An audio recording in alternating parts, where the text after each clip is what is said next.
A Chinese philosopher once said, "A journey of 1,000 miles begins with a single step."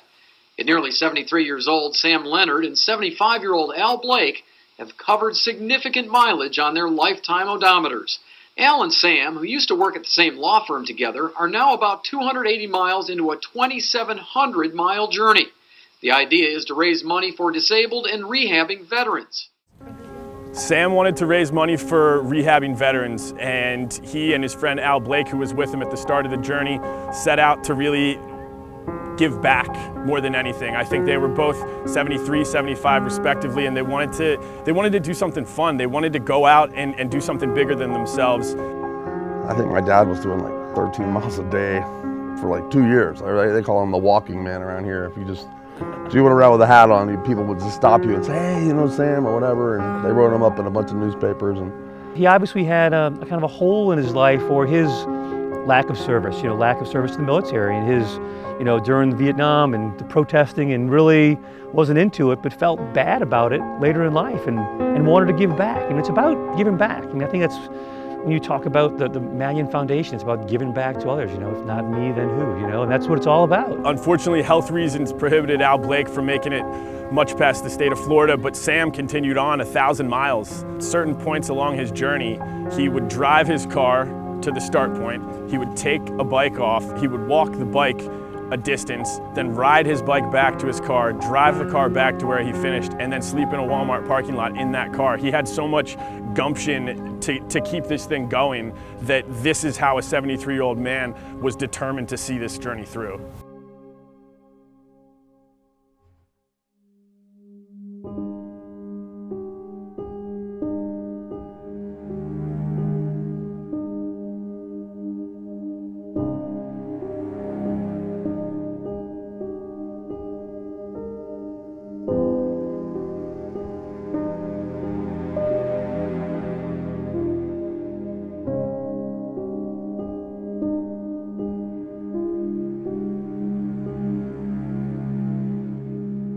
But I think he might have thought something was coming, and he better do it now because he's not going to have a chance later. He knew it was over. He was going to take off on the great walk across the country.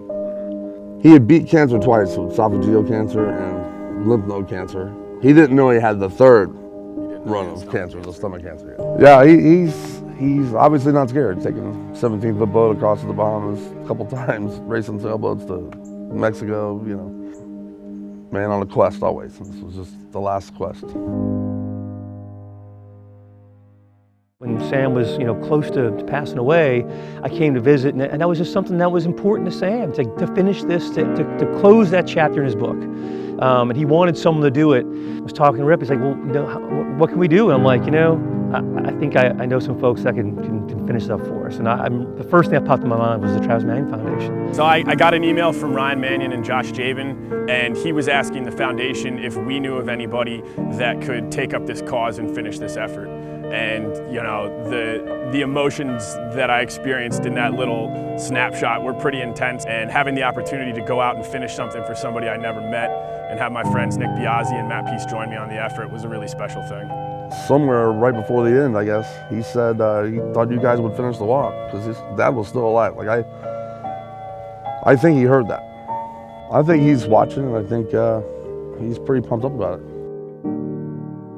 My impression of Samalama Leonard is that he was a full character in the best sense of the word. He was a great friend and someone that was always there for people, but also somebody that really understood what it was to be adventurous and to live a full life. He was a passionate guy. He loved the water.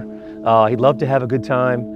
And he also had that drive. You don't start walking across country in your 70s if you don't have some kind of inner drive or inner crazy in a little bit, When I talked to him on the road, I'd talk to him every once in a while, I'd call and check in with him. But he was more amazed about the people's generosity than anything. So, I seen a change in him, and I think it was as much good as he's doing for everybody else or planned to do. He did himself good too. We'll be running 20 miles per day per person. And so to get ready for something like that, you don't just go out and run 20 miles every day. We're doing a lot of different things. We're doing CrossFit workouts. We're doing bodyweight workouts. We're flipping tires and hitting it with sledgehammers and running stairs. There's no doubt in our mind that we can each do 20 a day. We have to do that over 30 days in order to make our timeline, which would put us right behind me on April 29th, finishing on the anniversary of Travis Manion making the ultimate sacrifice. So that 30-day spread will definitely be a challenge, but it'll be real special to see it through and make sure that it finishes on such an important day for the foundation.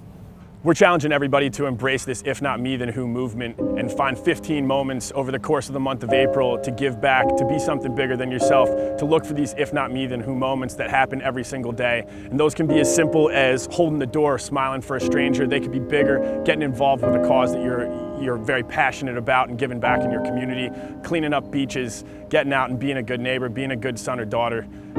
We want to challenge everybody to go out and be better and bigger than themselves. It's going to be an incredibly special opportunity to share what Matt and Nick and I will have gone through over the course of the month, to share with friends and family of Sam Leonard who are going to be present, to share with Al Blake, who was around for those first miles with Sam as he finishes these last miles with us. It's going to be a flood of emotions. I cannot wait. If you're in good enough shape, you have a young spirit, and you have commitment, you can do amazing things.